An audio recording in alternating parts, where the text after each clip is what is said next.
ನಾವು ಇದನ್ನ ಮೊದಲು ನೀವೇ ಕರೆಕ್ಟಾಗಿ ಬಂದು ನಮ್ಮ ಕ್ಲಾಸ್ಗಳನ್ನ ಏನಾಗ್ತಿದೆ ಏನು ಅನ್ನೋದ ಕೇಳಿದ್ರೆ ನಾವಿಗೆ ಗೊತ್ತಿಲ್ವಾ ನಿಮಗೆ ಹೇಳಿದ್ರು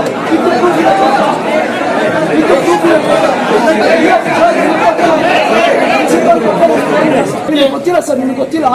ನಾವು 5 ಸುತ್ತು ಹೋಗಿ ಇವ್ರ ಹತ್ರ ಒಂದು ಪತ್ರ ಕೊಟ್ಟಿವಿ ಸರ್, ಮನವಿ. ನೀವು ಹೆಂಗೆ ಕ್ಲೀನ್ ಆಗಿ ಕೊಡ್ತೀವೋ ಆ ತರನೇ ಕೊಟ್ವಿ. ಒಂದೇ ಒಂದು ಸುತ್ತು ಯಾವ ಕ್ಲಾಸ್ಗಳು ಹೆಂಗಿದೆ ಅನ್ನೋದನ್ನ ಒಂದೇ ಒಂದು ದಿವಸ ಬಂದು ನೋಡಿದ್ರೆ ನೀವರು ಪಾಠ ಮಾಡ್ತಿದ್ರ. ಪಾಪ ಆ ಕ್ಲಾಸ್ಗಳು ಮಿಸ್ಗಳು ಪಾಪ ಮೇಲ್ಗಡೆ ನೋಡ್ಕೊಂಡು ಪಾಠ ಮಾಡ್ಬೇಕು. ಅದ್ ಹೆಂಗೆ ಒಂದ್ ನೆಮ್ಮದಿ ಇಲ್ಲ. ಕ್ಲಾಸ್ ಅಲ್ಲಿ ಕುತ್ಕೊಂಡು ಒಂದು ಕೆಲಸ ಕರೆಕ್ಟ್ ಆಗಿ ಮಾಡಿದ್ರೆ ಇಲ್ಲಿ ತನಕ ಬರ್ತಿದ್ವಾ?